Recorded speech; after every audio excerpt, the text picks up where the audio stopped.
Hi guys, welcome back, long time no see, I know, sorry. Anyway, so today's video is about a kind of weird topic, I guess, at least if you're not a self-harmer or if you're not someone who's ever been into an addiction.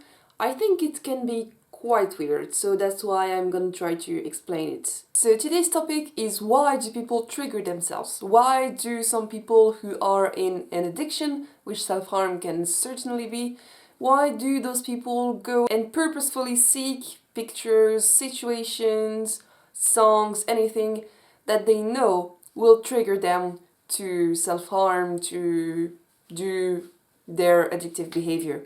Why do people do that? And even if you are the person having those weird behaviors of triggering yourself, most of the time you won't understand why you're doing it. And as usual, the first step is to understand why you're doing it.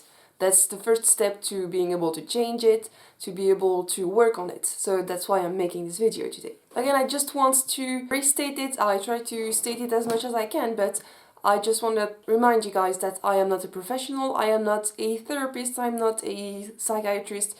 I'm just a girl studying social work and who has self-harmed and who is in contact with a lot of different self-harmers. So this is not a professional opinion, this is just my own opinion. So this is a metaphor I came up with a few days ago. I have no idea if it's clear or not, but let's try this. So you know those times where your stomach just feels like hell because you've eaten too much, like way too much, or you've drank too much, or you're sick, and you're just straight up not having a good time. What do some people do in those cases to relieve themselves?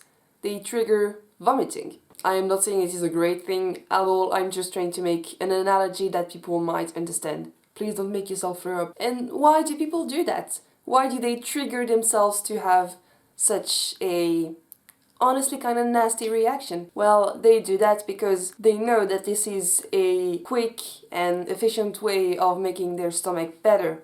They know that by triggering this, they will feel better and they will have a better time with their stomach. So now, if we translate that to self-harm, if you are feeling super depressed, or if you're feeling super anxious, or just not feeling well emotionally, then what could make you feel better if you're addicted to self-harm?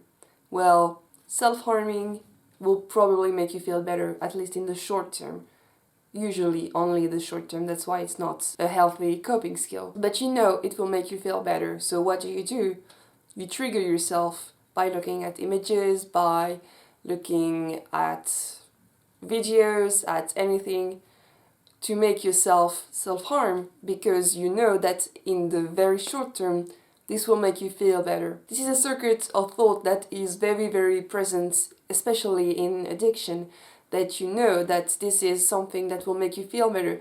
Even if you're not feeling like doing it right now, you know that if you get yourself in the zone of wanting to do it, it will relieve you. So this is why a lot of people will follow super triggering accounts where they know you can see open wounds, you can see super bad scarring, even though they know they shouldn't follow those accounts.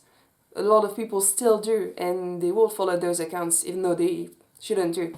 That's actually a post on one of my Self-Harm Problems series. A huge part of the addiction process and just how it works is a lot of self-sabotaging, actually. So that's why sometimes you do stuff that's really don't make any sense and aren't in your best interests in the long term, or even sometimes in the short term. And I think this is this self-triggering thing is something that is very important to keep in mind when we are talking about this whole trigger warning thing. Should we put trigger warnings? Is it okay to put a super graphic picture but with a trigger warning?